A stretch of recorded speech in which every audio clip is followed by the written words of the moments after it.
Tira el centro, clave, gol. ¡Gol! Bonjour tout le monde et bienvenue pour ce podcast 40. 40. Oh là là.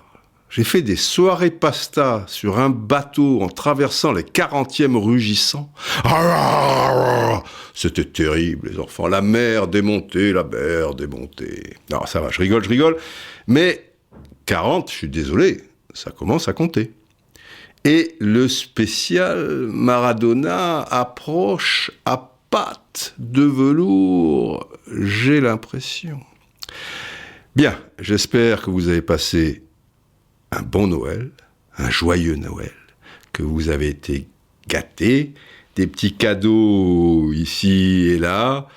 Après, Noël, c'est vrai que c'est pas toujours évident parce que ça rappelle aussi des souvenirs d'enfance, d'insouciance, de joie, où tout le monde était là. Et il y a des Noëls pour les gens qui sont bien dans la mouise. Forcément, s'ils se remémorent ça, je crois que le taux de suicide est le plus élevé dans ces périodes de fête en général.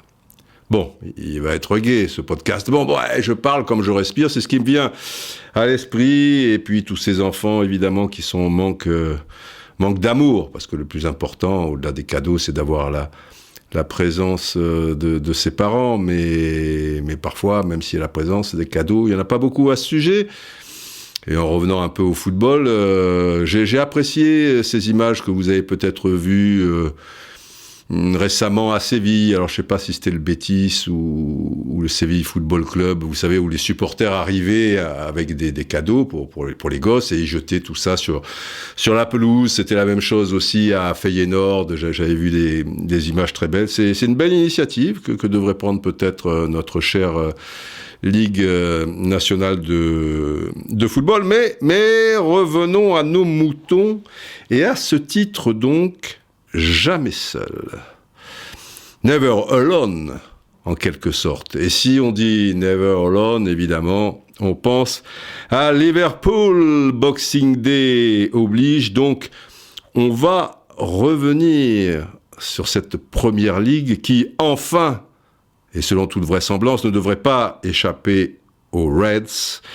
Et ça sera l'occasion de revenir sur ce club mythique, magique, et de parler aussi football pur et dur, avec notamment une particularité du 11 de Jürgen Klopp, qui en dit un peu beaucoup plus sur une caractéristique assez notable du football d'aujourd'hui, désormais. Donc, comme toujours, le podcast va bien plus loin que le thème choisi. Et si vous aimez le foot, vous prendrez, enfin je l'espère, du plaisir quelques dizaines de minutes durant en ma compagnie. Mais je ne vous cache pas que c'est un peu le bordel. Je m'explique.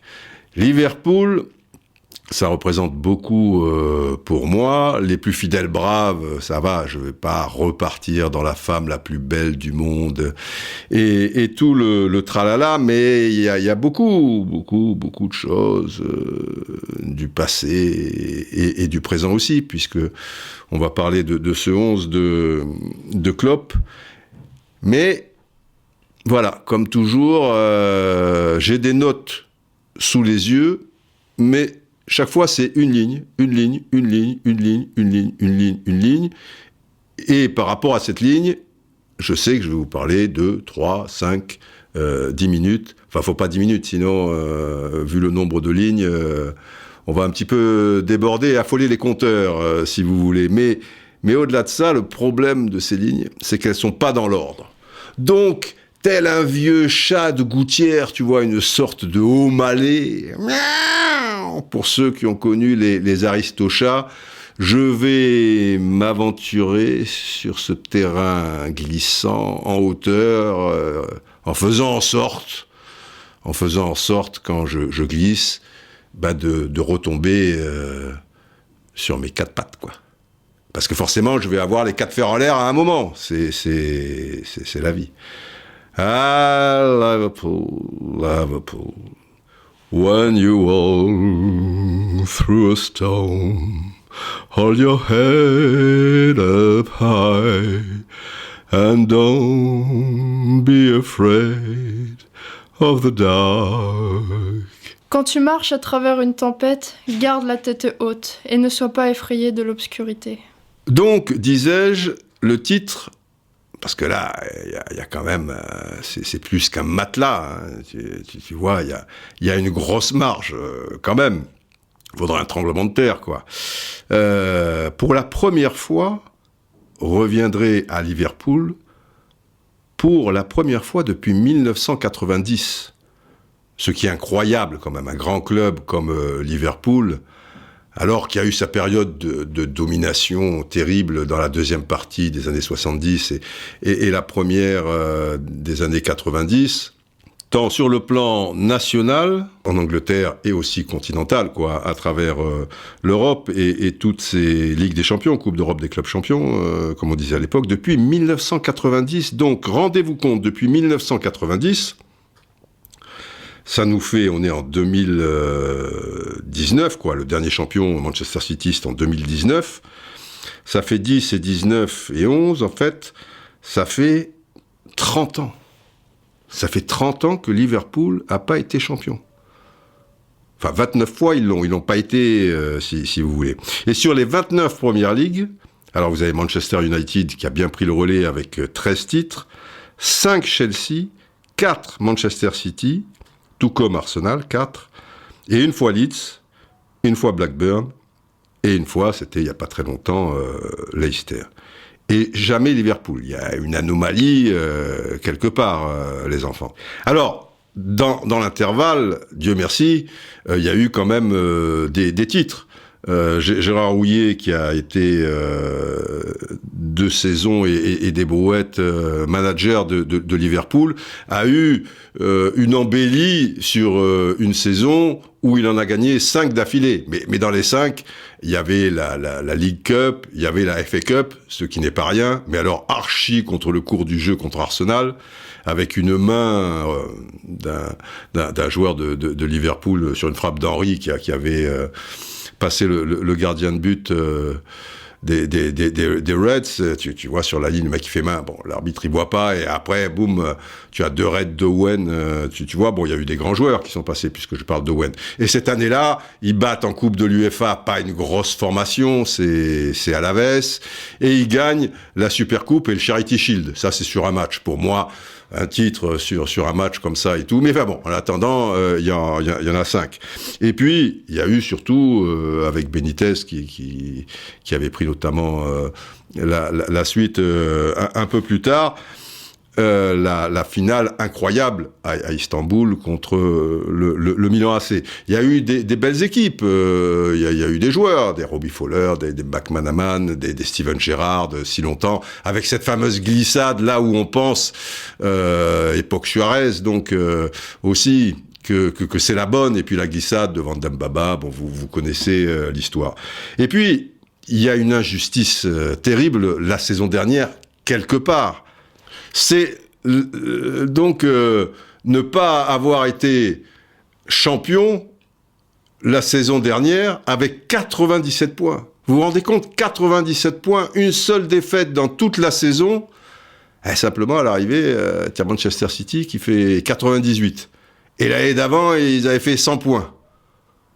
Petite parenthèse pour les gars qui disent que Guardiola est une pipe, tu vois, sous prétexte que cette saison, effectivement, ça passera pas, fermons la parenthèse. Mais 97 points, le record en France de l'histoire, tu vois, en termes de points sur un championnat, c'est le PSG il y a quelques saisons avec 96 points. Donc, si tu n'es pas champion à 97 points, tu vois, ils l'ont pas été. C'est comme ça. Et cette saison, invaincu, très peu de matchs nuls, donc ils sont à un rythme où tu peux pas suivre. Cependant, il faut noter que sur les 18 premiers matchs allés, Alors comptons le 19e, si vous voulez, récent contre Leicester. Tu vois, c'est Leicester qui était deuxième et ils vont gagner 4-0 avec une démonstration, etc. et tout. Alors attention, j'en profite, pour préciser que l'enregistrement de ce podcast, nous sommes le 29 au matin. Et ça veut dire que cet après-midi à Anfield, Liverpool va recevoir Wolverhampton. Donc voilà, les Wolves avec le Hulk, Adama Traoré, bon voilà, c'est la première ligue, tout est possible, on ne sait jamais. Donc au moment où vous écouterez ce podcast, puisque ça sera le 31 et peut-être les jours qui suivent, peut-être qu'ils auront perdu un match. Mais on sent, et même Thierry Henry l'a dit récemment, il y a une telle marge quelque part, ils sont tellement impressionnants que le côté Invincibles de l'époque d'Arsenal d'Arsène Wenger, c'est bien possible.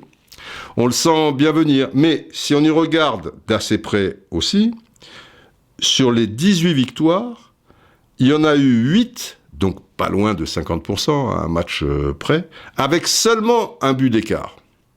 Alors on a dans la tête effectivement en ce moment le 4-0 à Leicester et le match parfait du début à la fin, hormis la large victoire, mais il y a eu 50% de matchs avec un but d'écart. Alors bon, dans le pire des cas, tu me diras, il faisait match nul, on est loin de la défaite, mais pas tant que ça. En y regardant de plus près, et vous savez bien que de temps en temps j'aime sortir le microscope, 9e journée, Manchester United mène 1-0 à Old Trafford, et Lallana va égaliser à la 85e minute. Bon, comme en Première Ligue, ils tiennent vraiment compte des arrêts de jeu, on va dire que c'est sensiblement à 9-10 minutes de la fin. Mais enfin, t'as un peu chaud aux fesses quand à la 84e minute, tu es mené 1-0, tu vois, pour une équipe où tu sens le côté invincible. Mais il y a pire. 2 journées plus tard, contre Aston Villa, à Birmingham, ils sont menés 1-0 à la 86e minute. Et ils vont marquer par Robertson, 87e, et même l'emporter 7 minutes plus tard, 94e minute, avec un but de Sadio Mané.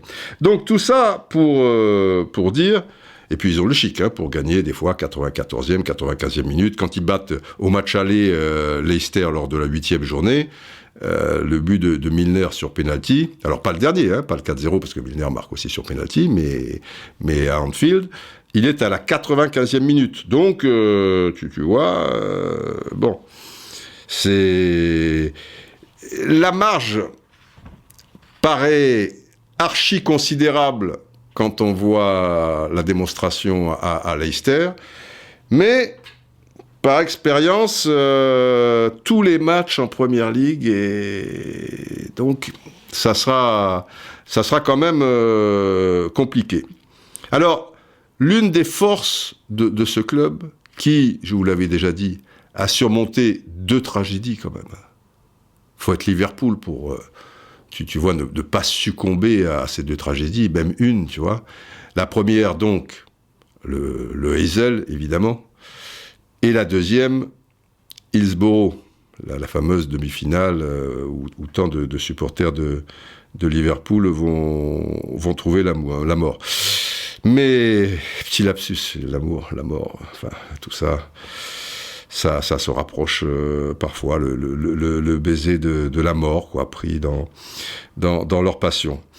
Et la continuité, je pense, même si le football devient fou, ça reste un élément fondamental de la réussite de ce club et maintenant de Jürgen Klopp. Il faut savoir que le premier manager, ça date de 1896, parce qu'on est avec un club qui est à cheval sur 3 siècles. Et Jürgen Klopp, lui, il est le 23e manager. Donc ça veut dire, de 1892 à 2020, Je fais les trucs en direct. Hein. J'aurais pu le calculer avant, ça nous ferait gagner du temps, mais c'est plus rigolo de le faire en direct. Ça nous fait 5 ans pour arriver à 1900. Après un siècle, ça nous fait 105 ans. Et on est en 2020, ça fait 125 ans. Voilà, 124, 125, on va pas chipoter. Donc, il y a une moyenne, déjà, de 5 ans par entraîneur. Il faut déjà savoir, de toute manière, qu'entre Bill Shankly et Joe Fagan compris, il y a Bill. Ah, mon ami Bill. On a fait des soirées pasta avec Bill Shankly et sa femme Ness, qui nous parlait. Alors, j'appelais toujours Elliot. Salut Elliot, machin. Bon, à l'époque, j'étais pas très malin, mais bon, je suis pas toujours malin aujourd'hui non plus, mais bon, truc. Ça la faisait rire. Ah, Didier, Elliot, Ness, encore un petit, bah ouais, Ness, machin, truc et tout. On a fait des soirées pasta terribles. Bref. Mais non, je déconne.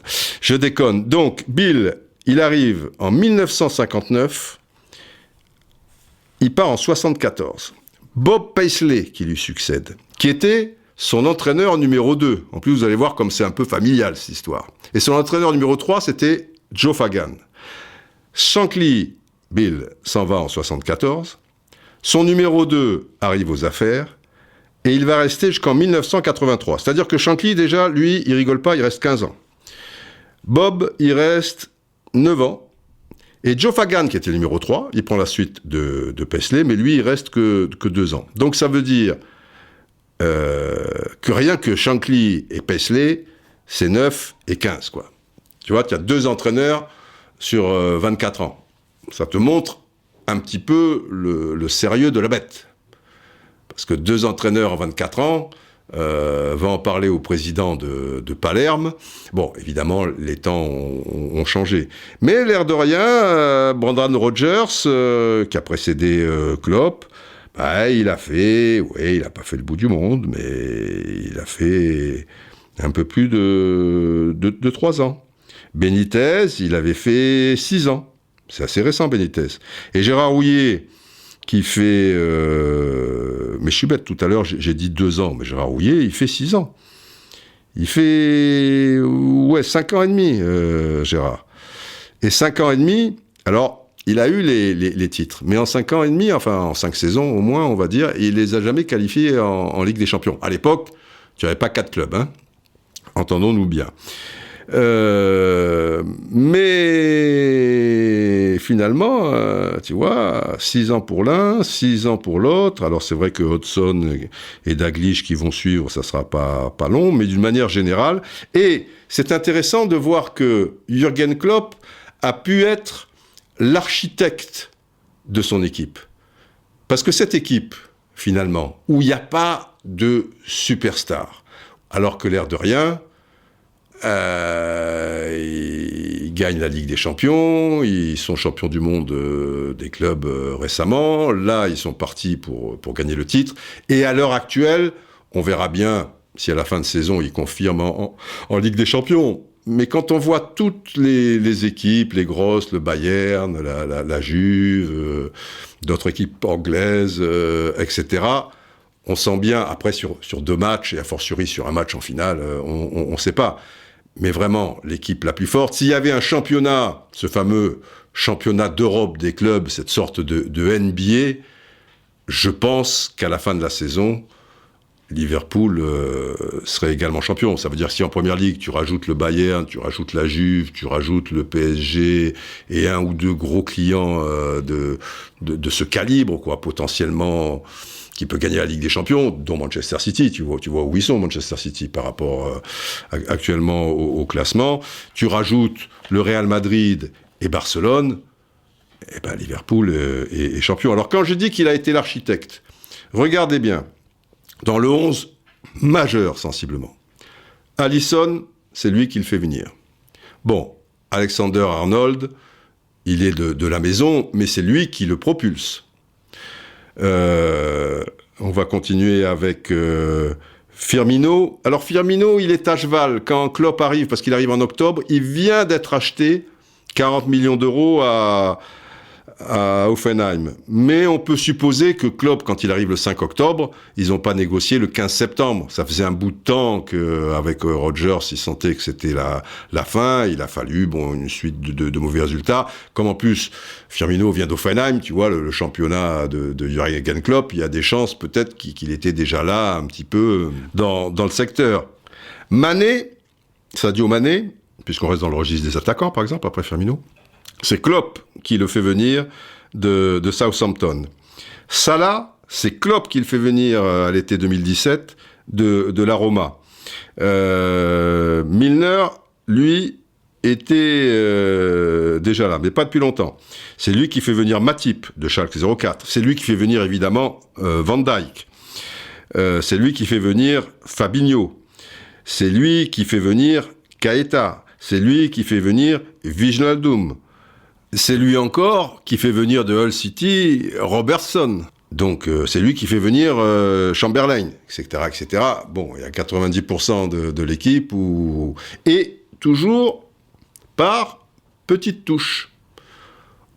Et les transferts sont conséquents, tu vois, Firmino, même si c'était pas lui, j'ai un doute, mais peut-être, lui dans les coulisses, 40 millions d'euros, Salah, c'est 42 millions d'euros, surtout que déjà, 2017, vous voyez, les trucs ont explosé. Mané, c'est déjà 36 millions d'euros, il arrive de Southampton, mais il sent le potentiel. Van Dijk, il casse la caisse, tout le monde hurle le loup et pense plus ou moins que c'est ridicule, que c'est grotesque. Maintenant, tu vois qu'il avait raison. Donc, bref, il les fait tous venir un à un, et à l'arrivée, il y a cette forme de continuité, parce qu'il y a quand même un 11 majeur qui se dégage, parce que moi, vraiment, les clubs où il y a un turnover incessant, je trouve que quelque part, il le paie à un moment et il le ressentent. Alors c'est vrai que de temps en temps, faut faire un petit peu souffler. Salah, quand il est sorti en deuxième mi-temps contre Leicester, il était pas ravi. On est bien d'accord. Mais tout ça a du sens. Et quand tu vois aussi la qualité de jeu de Liverpool, ça a du sens. At the end of the storm is a golden sky and the sweet silver song of lark. À la fin de l'orage, il y a un ciel doré et le doux chant argenté d'une alouette. Alors, mon histoire d'amour pour Liverpool, elle remonte terriblement et elle est liée à l'enfance. L'avantage quand on allait en Angleterre pour soi-disant apprendre l'anglais, quand on était dans notre prime jeunesse ou tout début de l'adolescence pour certains, c'est qu'on allait faire beaucoup de progrès. Progrès avec les femmes d'abord, elles aiment beaucoup les Français. À nous les petites Anglaises. Donc des très gros progrès dans ce domaine. Mais ne perdons pas le fil, je sens que je m'égare. Et des très gros progrès au niveau foot. À travers le football qui passait à la télé, puisque c'était chaque fois au mois d'août. Donc, enfin, en ce qui me concerne, peut-être certains partaient en juillet, moi c'était au mois d'août, ça tombait plutôt bien, tout le mois d'août. Et donc à la télévision, Match of the Day, toutes ces choses-là, ça existait et tout, alors qu'en France, tu vois, tu avais rien. Sur les pelouses, parce que dans les parcs, tout ça et tout, on jouait au foot et sur la pelouse pendant un mois, j'aime autant te dire que tu apprenais beaucoup de choses. Et c'est là, personnellement, où j'ai appris à tacler et où ce geste est devenu naturel, ce qui n'était pas trop le cas chez les joueurs français, même professionnels, je veux dire. Tout le monde restait sur les fesses quand Christian Lopez, alors évidemment il y a le fameux tacle contre Blokhin, mais ça a été l'un des premiers joueurs français à tacler très bien sur le côté. Il y en avait quelques autres, mais avec la télévision, tout ça, Lopez, ça avait marqué les esprits. Donc, mais Lopez, c'était 74, 75, 76. Moi, je vais vous parler du tout début des années 70. Je taclais comme Lopez. Excusez-moi, j'ai pas compris pourquoi Saint-Etienne m'a pas pris en préformation ou formation. C'est une autre histoire. On a fait des soirées pasta, pourtant, avec Roby Herbin, mais c'est comme ça. Donc, à la télé, sur les pelouses, mais également sur les stades. Parce que si tu vois dans le début des années 70, évidemment, Liverpool, qui était déjà très fort, ils vont gagner une coupe de l'UEFA dans le début des années 70, et c'est une équipe qui est déjà redoutable. Ils sont toujours dans les premières places, et d'ailleurs, Shankly sera champion à 3 reprises avec Liverpool, parce que quand il les prend, ils sont en 2e division quand même, donc il faut déjà les faire monter, patati patata et tout, et ça doit être, il y en a 2 dans les années 60, et le 3e, c'est en 73. Et moi, je vais vous parler de 71 et 72. La première année, où je vais pour apprendre l'anglais, enfin, mes parents croient que je vais apprendre l'anglais, mais bon, c'est pas grave. Nous sommes en août 71. C'est-à-dire que je suis à 2 doigts, étant né en octobre, d'avoir 13 ans. Et je vais à Salisbury. Salisbury. Gentil, sympathique. S'il n'y avait pas les skinheads, c'était le mois parfait. Bon, il y avait les skinheads, on peut pas tout avoir, vous me direz. Et eux, contrairement aux petites anglaises, ils n'aimaient pas les Français. Allez savoir pourquoi. C'est la vie. Et dans la famille d'accueil, coup de bol, mais pas coup de bol. Et ça sera le cas pour la famille d'accueil l'année d'après, on va y venir. Le papa, enfin, c'est un papa, une maman et des enfants très, très sympathiques. Leur fille, surtout. Mais bon, on va pas s'égarer, mais c'est vrai pourtant. Adore le foot. Et du coup, on a un point commun, quoi. On parle pas la même langue, parce que, avec mon anglais à 2 balles, évidemment, eux, ils font aucun effort pour parler français. Mais en dehors de la bouffe qui est horrible, je veux dire, ce sont des grands souvenirs niveau football, discussion avec lui, tout ça. Et il m'a amené partout. Il m'a amené en particulier voir les matchs de Torquay, qui étaient en 4e division. Mais il y avait une ambiance, quoi. Il y avait une clameur, quelque chose et tout. C'était super. Et surtout, il m'a emmené à Southampton. J'ai vu 3 matchs à Southampton, qui étaient à une 40aine de kilomètres de Salisbury, dont un très important pour moi, et pour lequel j'étais ravi au niveau du calendrier, puisque c'était un Southampton-Stoke City. Là, nous sommes donc en août 71. Et le gardien de Stoke City, c'était Gordon Banks.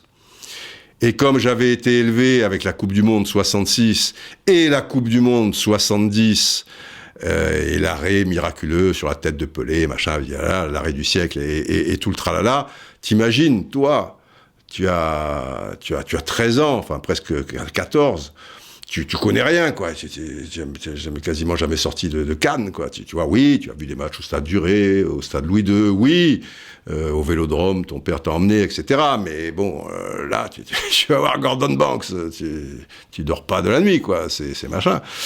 Et Southampton avait gagné, avec notamment un joueur que j'aimais bien, un but de Mike Shannon, mais Gordon Banks, quoi. Tu vois. Donc, je vais vivre le football sur les stades anglais. Et à une époque où le hooliganisme n'existait pas encore, mais le public était archi populaire, quoi, avec la passion que ça engendre, les chants, tout ça et tout.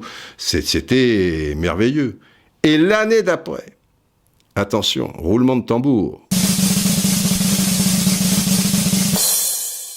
Mais avant, et j'aurais dû le faire déjà avant ces rencontres de Southampton, de Torquay, c'est l'histoire, les enfants, c'est l'histoire. Alors, c'est mon histoire, mais c'est l'histoire du foot aussi, quelque part. Et quand c'est l'histoire, il y a un gong, c'est comme ça.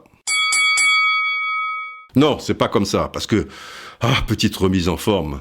Non, le gong, c'est l'anecdote. Mais c'est aussi de l'anecdote, quelque part. Alors un gong. Mais c'est aussi l'histoire. Et le jingle de l'histoire, ce sont les loups. Ouh.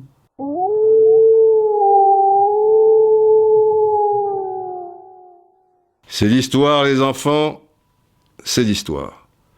Quand je vais à Salisbury, donc, je vous ai parlé de Salisbury et Southampton, c'est logique. Mais j'ai mélangé avec Torquay. Torquay, donc, c'est l'année d'après, et j'ai anticipé. Torquay, j'allais voir les matchs de 4e division.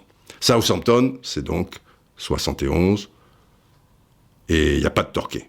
Salisbury, ils doivent être en 24e division, j'ai pas vu de match de foot à Salisbury. J'ai vu Southampton. Quand je vais l'année d'après, en août 72, donc, il y a Torquay, effectivement, 4e division et tout. Mais il va y avoir la cerise sur le gâteau. Donc les matchs qu'on allait voir, c'était Torquay. J'avais bien sympathisé avec lui, même si lui, il avait 2 garçons, de mémoire, il n'avait pas de fille. Mais bon, des copains quand même, quoi. Et fou de foot, patati patata. Et là, il veut faire un plaisir à ses 2 enfants, et à moi, par la même occasion. Et là, c'est un chantier, hein, parce que là, c'est pas 50 kilomètres. J'ai l'impression qu'on a traversé l'Europe à l'aller et au retour, mais ça valait le coup. Il nous a amené voir, je vous le donne en 1000, et c'est là où débute vraiment, de manière plus concrète, charnelle, je dirais, peut-être sensuelle, j'irai jusque-là, avec Liverpool. Il nous amène voir Liverpool-Manchester. Et pas le Manchester City à l'époque, ouais, il y avait Francis Lee, Colin Bell, Max Summerby, tout ça et tout. Non, mais il y a quand même Manchester United. Manchester United, champion d'Europe, tu vois, 4 ans auparavant, et qui reste une grosse équipe.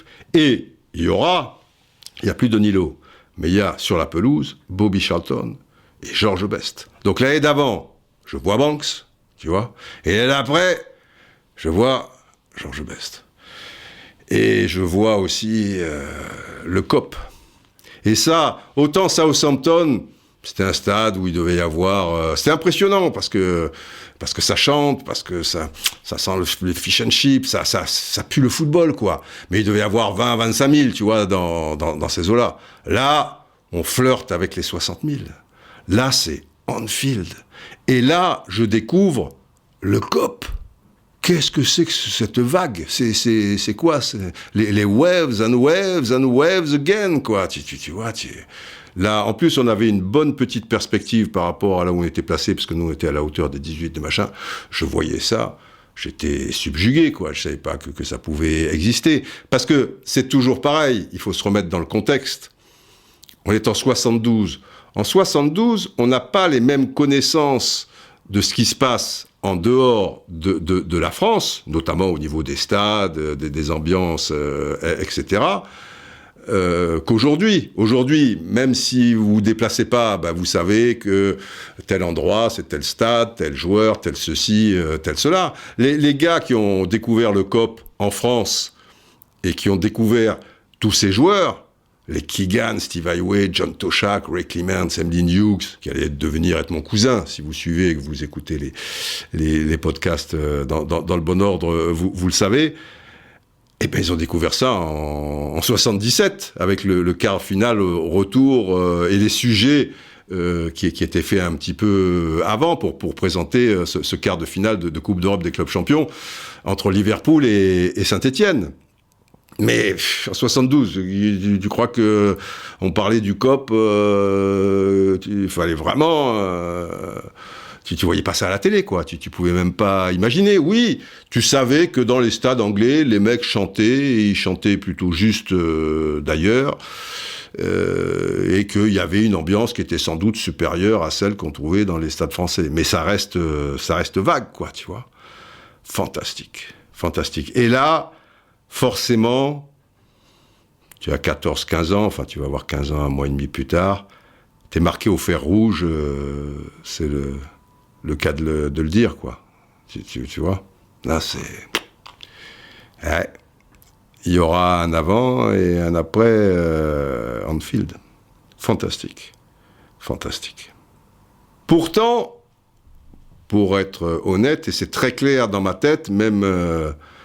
si 72, c'est pas hier, moi, j'étais à fond pour Manchester United.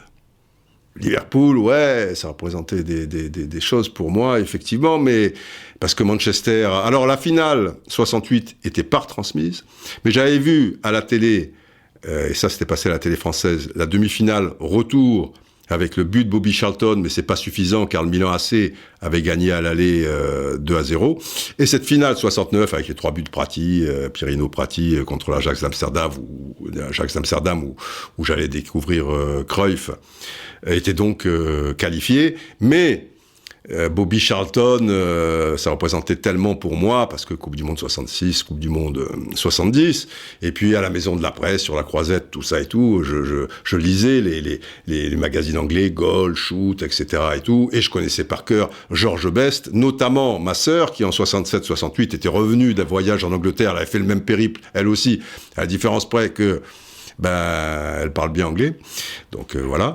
Mais elle m'avait ramené quelques posters cartonnés, et il y en avait un de George Best, avec ses ballons blancs si spéciaux que tu as l'impression qu'ils sont pas ronds, et qui sortaient, et qui avait cette gueule d'ange, quoi, tu vois, un peu de rebelle, un peu de truc, et ça l'avait marqué. Elle réalisait pas que c'était un grand joueur, elle m'avait ramené des petits trucs comme ça, et elle trouvait qu'en général, les footballeurs étaient pas très beaux, mais elle aimait bien Henri Michel. Bon, elle avait du goût, hein, forcément, elle s'est pas gourée.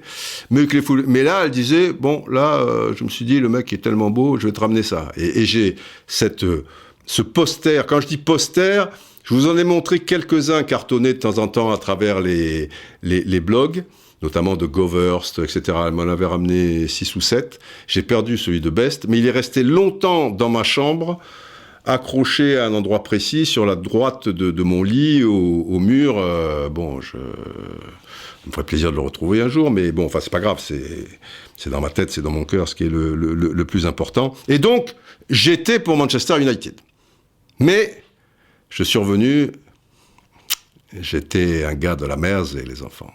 J'étais devenu un gars de Liverpool. Après, à travers mon travail, bon, je suis retourné de temps à autre à Liverpool, bien sûr, avec notamment le téléfoot spécial Liverpool que j'avais fait en 88, où là, c'était super, quoi, parce que... Alors, j'avais assisté au match du Sacre. Un match nul était suffisant, et c'était pas la dernière journée, donc il n'y avait pas une tension énorme. En plus, l'adversaire, c'était Luton Town. Je crois de mémoire que ça fait match nul, un but partout, ou un truc comme ça, mais enfin, ils étaient champions, tout le truc. J'avais croisé les John Barnes, les Ronnie Whelan, très, très sympa, Dalglish, toujours un peu enfermé, Dalglish, machin, mais quel joueur merveilleux. Et dans le téléfoot, parce qu'on avait fait, il y a eu 2-3 téléfoot annuels, donc en fin de saison, si vous voulez, il y avait le gros truc de l'année, et ça s'appelait Téléfoot, machin, Téléfoot 88, et celui-là, je l'avais écrit, puisque j'étais encore à TF1, c'était le premier d'ailleurs de l'histoire, et j'écris, à Liverpool, si les joueurs s'expriment à 100% dès leur arrivée, c'est qu'ils ont le soutien d'un public fidèle, gna gna gna gna gna. Et s'il y a tant de monde, c'est parce que les places, voilà, j'avais noté ça, coûtent entre 2 livres, c'était 22 francs à l'époque, et 22 francs... c'était 2 fois la cantine à TF1, quoi. Bon, peut-être 2 fois et demi. Mais c'était pas beaucoup, quoi. Et 5 livres 50. 65 francs. Ça fait 10 euros, hein. Alors évidemment, ça a augmenté tout ça. Soit 4 à 5 fois moins cher qu'en France. Mais aussi, me disait Dalglish, nous jouons le football qu'aime le public, gna gna gna gna gna. Et John Barnes, qui me disait, j'avais fait une interview, je suis en photo d'ailleurs en train d'interviewer là. Et il me disait, je suis très bien à Liverpool, j'ai gagné le championnat, joué la finale de la Cup, et j'aime les Beatles. Voilà, il m'avait juste répondu ça, j'ai dit, vous aimez Liverpool, faites pas tout quoi, et machin. Voilà, tel un dribble bien tranché du bon John. Et les Beatles, curieusement, n'étaient pas très foot. Et je crois qu'il y en a un des 4 qui l'était un peu, peut-être Paul McCartney, mais il était le club d'en face, lui, il était Everton. Ça n'empêchait pas les supporters de Liverpool d'être fiers de leurs 4 scarabées. Et il y a une chanson, d'ailleurs, qui s'appelle Red and White Cup, parce qu'il n'y a pas qu'une Walk Alone, hein, ils ont d'autres chansons, qui est un peu sur l'air de Yellow Submarine. Je vais vous la chanter et vous la traduire. On a Saturday afternoon, we support a team called Liverpool, and we sing until we drop. Et après, ils vont parler du famous Spion Cup, c'est-à-dire le Cup. Kind of pop. We are leading a red and white cup, a red and white cup, a red and white cup. We all live in a red and white cup, a red and white cup, a red and white cup. Ce qui signifie, alors en français, puis je vous garde quand même l'air de Yellow Submarine, un samedi après-midi, nous soutenons une équipe appelée Liverpool, et on chante jusqu'à tomber sur le célèbre Spion Cup. Spion Cup! Nous vivons tous dans un cop rouge et blanc, un cop rouge et blanc, un cop rouge et blanc. Nous vivons tous dans un cop rouge et blanc, un cop rouge et blanc, un cop rouge et blanc. Et puis, il y a l'extrait que je vous avais montré dans les années 60, où il y avait donc un speaker de ITV ou BBC, enfin ça devait être BBC à l'époque, qui montrait donc aux gens le cop, et tu voyais tous ces jeunes qui chantaient aussi une chanson des Beatles. She loves you, yeah, yeah, yeah. She loves you, yeah, yeah, yeah. She loves you, that. Bref. Et il y a un truc qui est fantastique avec les Anglais, c'est qu'ils chantent juste, quoi. Donc je vais juste vous mettre le son, et vous allez voir même comme ils sont bons quand les Beatles chantent And you know you should be glad. Ouh, que le ouh comme il est bon. À ne pas confondre avec le ouh des ouh. Bref. Écoutez.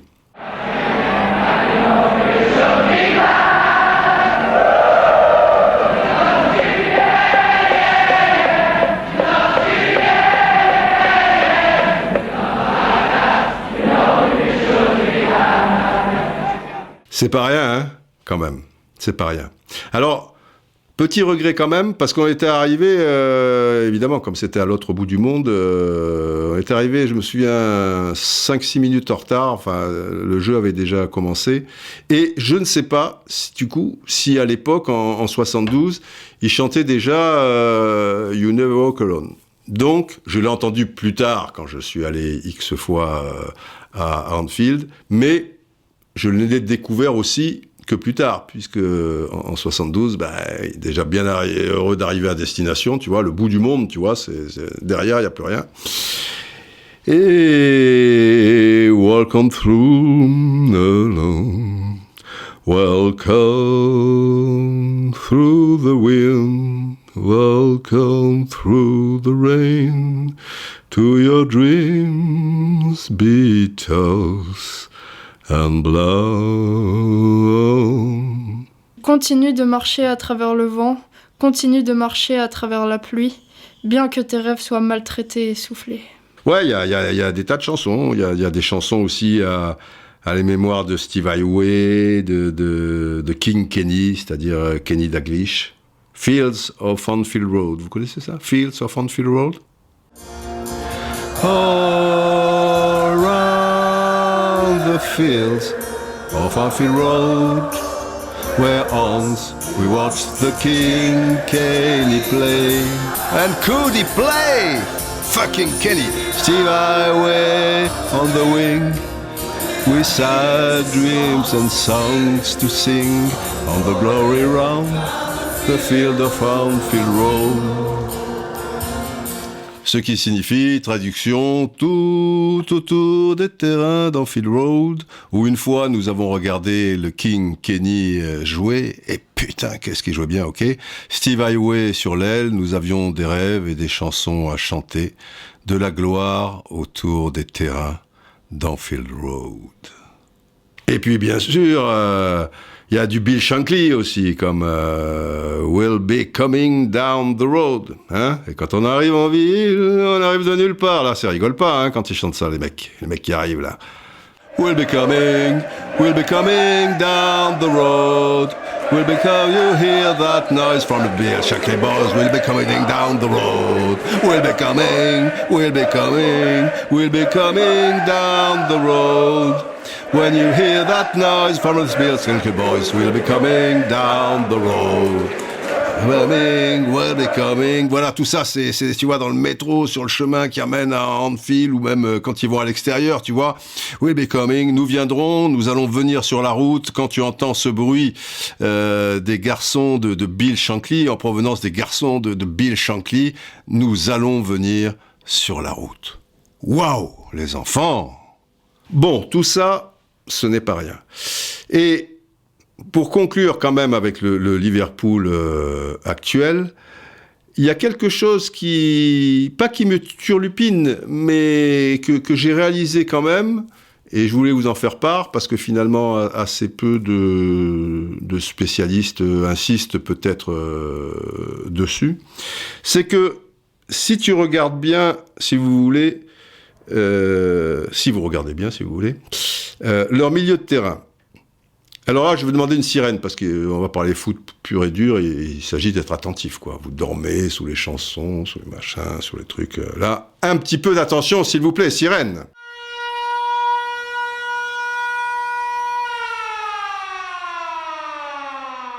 Voilà, je vous parlais du milieu de terrain de Liverpool. Alors, milieu de terrain, vous avez 5 joueurs pour les 3 postes, puisqu'il y a 3 attaquants.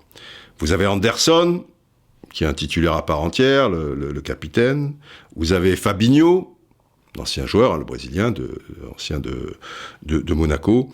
Et après, on va dire que ça tourne entre Keita et Wijnaldum. Et de temps en temps, vient se greffer le vétéran Milner. Quand tu vois ces 5 joueurs, ce sont, à n'en point douter, 5 bons footballeurs. Et combatifs. Il le faut.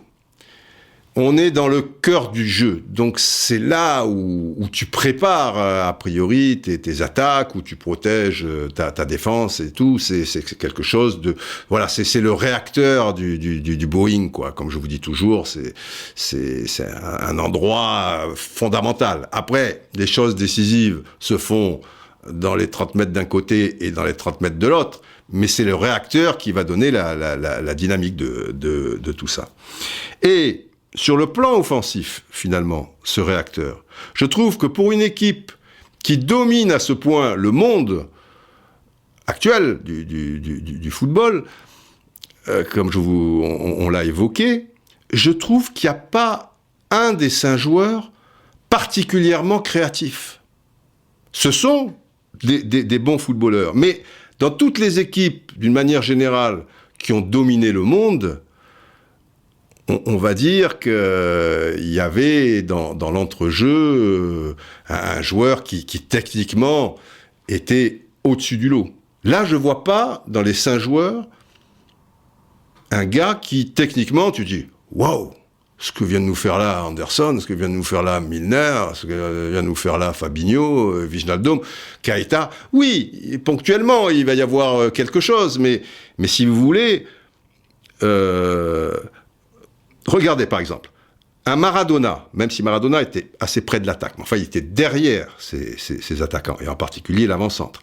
Un Platini, un Zico, un Zidane, un Bergkamp, un Laudrup, un Riquelme, un peu plus bas un Xavi, ou un Pirlo, si vous voulez, un peu plus haut un Iniesta, plus haut que Xavi et Pirlo, mais moins haut que Maradona, Platini, machin. Dans ce réacteur, si vous voulez, les noms que je vous cite, d'un point de vue technique et créatif, il n'y a pas photo avec les 5 de Liverpool. Je ne veux pas dire, encore une fois, que ce ne sont pas des joueurs lambda, ce ne sont pas des joueurs quelconques, mais ça n'a rien à voir. Et des joueurs de la trempe, comme ceux que je vous ai cités, il n'y en a pas 10 000, mais il y en a d'autres, quoi. Tu vois ? Et là, il n'y a pas. Et c'est un signe du football qui date pas forcément d'hier, c'est qu'aujourd'hui, le réacteur est là pour que les attaquants se démerdent. Mais se démerdent dans de bonnes conditions, quoi, si vous voulez. Aujourd'hui, des gars qui sont derrière les 3 attaquants et qui ont ce petit quelque chose en plus, on va dire Griezmann, mais Griezmann, il fait partie des 3 attaquants, finalement. On va dire... Non, alors voilà, ça c'est un bon exemple. Les attaquants deviennent, eux, et finisseurs et créateurs. Griezmann a les 2. Un Benzema a les 2. Ça a commencé avec ces histoires de 9,5, des gars qui avaient les 2. Ronaldinho, par exemple. Ronaldinho, c'est plus un attaquant qu'un joueur, même si de temps en temps, il a des qualités qui font qu'il va partir d'assez bas et dribbler un petit peu tout le monde. Il va pas forcément attendre le ballon. Mais quand même, des Rivaldo, tout ça, c'est des 9,5. Ils sont pas dans le cœur du réacteur. Finalement, dans le cœur du réacteur, il y en a des joueurs créatifs du niveau ou pas bien loin ou dans l'esprit des joueurs que je vous ai cités, parce que là on est allé dans le must.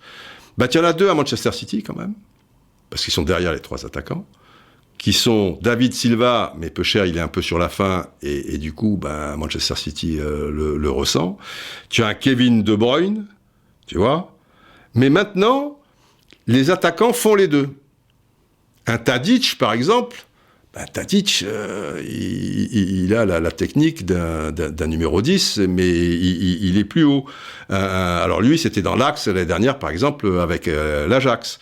Benzema, Griezmann, c'était dans l'axe. Tu peux l'avoir sur le côté. Salah et Mané, ils ont la technique qui ne se limite pas à éliminer leur adversaire et faire un centre. De toute manière, il y a de moins en moins de centres de ces joueurs-là, dans la mesure où on les place sur les ailes, sur leur mauvais pied. Mané est droitier, il joue à gauche. Salah est gaucher, il joue à droite. Et ainsi de suite, dans pas mal d'équipes, on va dire. Donc ça veut dire qu'ils vont dans le cœur du jeu, ou ils vont vers l'axe pour créer, pour s'appuyer sur un joueur. Des gars très bas qui ont cette technique pour la dernière passe ou l'avant-dernière, il y en a encore, des Eriksen à Tottenham, un Verratti à Paris, où lui, il est très fort, il peut te faire la dernière, mais il est très fort sur l'avant-dernière. Et il peut même être très fort sur l'antépénultième. Vous voyez ? Mais maintenant, justement, c'est Anderson, c'est Milner, ces joueurs-là et tout, ce sont des joueurs qui sont pas forcément même sur l'avant-dernière passe. Encore moins sur la dernière. Même s'ils ont sans doute chacun leur petit lot de passes décisives. Ils sont souvent dans l'antépénultième. Pas facile à dire ça, antépénultième. Ouais, c'est un coup à prendre. Et en ça, je trouve que le football a changé. Mais maintenant, quand on parle du réacteur de Liverpool, ils ont aussi cette force, c'est que Firmino décroche, et il a cette qualité, mais il décroche pas à 40 mètres derrière, mais il décroche quand même, donc il va participer aussi à l'action, pas que dans la finalité, même si en ce moment il n'arrête pas de claquer, mais il est très important dans le système de Liverpool. Et maintenant, les gars qui centrent, ce sont les arrières latéraux. Puisque les autres, ils sont pas sur leur bon pied et ils préfèrent évidemment, reprendre plutôt dans l'axe. Et là, ils ont la bombe atomique avec ce Trent là, Arnold Alexander, Winter, Oh Lady Mary, petite fille aux yeux bleus. Lui, c'est un phénomène. Il a une qualité de passe et de centre notamment. Et il a encore... Alors déjà, il tire les corners, tu vois, ça veut quand même un peu tout dire. Et c'est un régal, quoi, parce que c'est ainsi que les défenseurs latéraux anglais ou britanniques, parce que écossais, irlandais et tout, avaient cette qualité de centre qu'on trouve de moins en moins, et je vous parle pas de la Ligue 1. Putain, avec les ballons qu'il y a, avec les pelouses nickel qu'il y a, tu vois, pourtant dans des équipes haut classées de notre Ligue 1, Meunier, peu cher, bon, je ne veux pas m'acharner sur lui, mais autrefois, Kurzawa. Kurzawa, je ne sais pas si vous vous souvenez, en équipe de France, il y a un match où il a fait 17 centres. Les 17 centres ont été ratés, putain. Aurier, autrefois, et Aurier encore aujourd'hui. Alors, dans le lot, évidemment, les mecs, ils font 10, 12 centres, machin. À un moment, il fait un centre, et puis ça tombe bien, tu vois, il y a un mec qui coupe le ballon et qui marque. Mais le déchet qu'il y a, alors, je dis pas dans les équipes qui sont un peu derrière, quand tu vois les centres de Sarre à Marseille, mais tu meurs, quoi. Mais tu te dis, c'est pas possible. C'est pas possible d'être aussi maladroit. Quand tu es pressé, à la limite, tu vois, bon, tu es un peu à l'arrache, tu centres, tu rates ton centre. Mais des fois, ils ont de l'avance sur l'adversaire direct, ils ont le temps de lever la tête, et je reviens pas. Je comprends pas. Et quand tu vois Trent, Arnold, Alexander Winter ou Lady Mary, ah bah là, tu vois que c'est une arme. Et tu vois que lui, c'est un joueur qui fait partie du réacteur, du coup. Quand Liverpool est haut, et comme ils l'ont été notamment quand ils ont étouffé Leicester sur 85% du match, ah bah lui, c'est un milieu de terrain supplémentaire. Quel joueur. Voilà. Mais donc, ce qu'il faut retenir de ça, c'est que c'est une équipe qui, et à mon avis, elle va pas mourir l'année prochaine, quoi, tu vois, il y a un potentiel, il y a tout ce qu'il faut. Ce sont pas des joueurs qui ont 35 ans pour la plupart, etc. Au contraire, ce sont des jeunes joueurs. Mais maintenant, dans la préparation, contrairement au tiki-kaka de Xavi, Iniesta, etc., et qu'a perpétué Guardiola avec donc De Bruyne et Silva en particulier, mais avec des attaquants qui font aussi partie du réacteur. Je comprends pourquoi il aime à Mahrez, parce que Mahrez, sur un côté, c'est comme quand je vous faisais la relation avec Ziyech ou un Messi, qu'il avait autrefois, et qui est devenu peu à peu, au-delà d'être buteur, parce que lui, il a les deux, mais bon, d'un autre côté, c'est le meilleur, mais qui est aussi créateur. Mais Messi, il n'est pas dans le cœur du jeu. Alors, il est tellement fort que quand je faisais référence à Ronaldinho, il peut partir des 40 mètres, et là, par la force des choses, il est dans le cœur du jeu, parce que maintenant, le Barça n'est plus en mesure d'acculer son adversaire, et des fois, Messi, pour avoir des ballons, le Barça, ils sont dans leurs 40 derniers mètres, on l'a vu par exemple encore dans le dernier Classico, bah, il est obligé de partir de loin, quoi. Il peut pas jouer la carotte, tu vois, sinon il aura pas un ballon. Mais c'est l'un des aspects intéressants. Alors, je sais pas si c'est bien ou mal. Moi, j'aime bien les équipes qui préparent un peu les actions. Et encore une fois, le travail de Sapp, du milieu de terrain de Liverpool, fait en sorte que les Salah, Firmino et Mané, et aussi, dans un autre registre, Alexander Arnold, vont faire les deux, quoi. Vont être et attaquants et finisseurs. Et créateur, voilà, c'est ça que je veux dire. Donc, à suivre cette tendance qui ne date pas d'hier, mais qui est poussée un peu à son paroxysme, entre guillemets, avec une équipe qui domine le monde. Voilà. C'est tout ce que j'avais à vous dire, moi, les enfants. C'est déjà pas mal. Alors, walk on,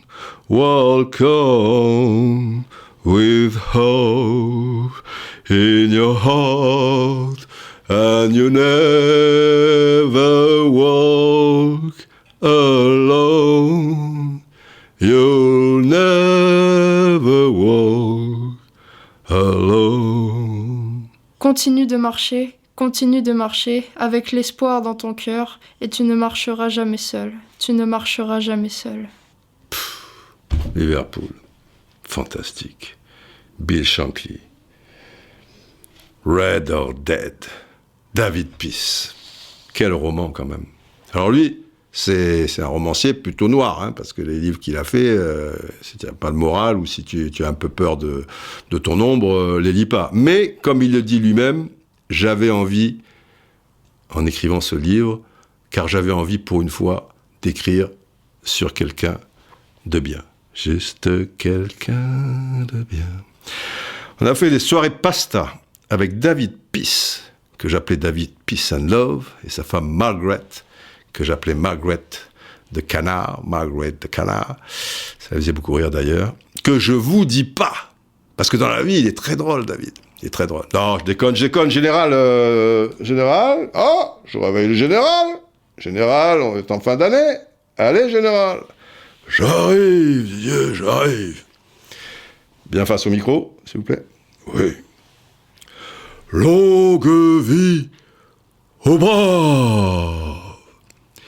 Et pendant que j'y suis, puisque au moment où je vous parle, le 29 décembre, mais vous allez avoir ce podcast 31 décembre et un peu plus, eh bien j'en profite pour vous souhaiter une bonne année 2020. C'est pas toujours évident, mais faut y croire. Et je vous la souhaite en tout cas. Allez, plein de bonnes choses. Portez-vous bien, prenez soin de vous et surtout des autres qui en ont peut-être un peu plus besoin.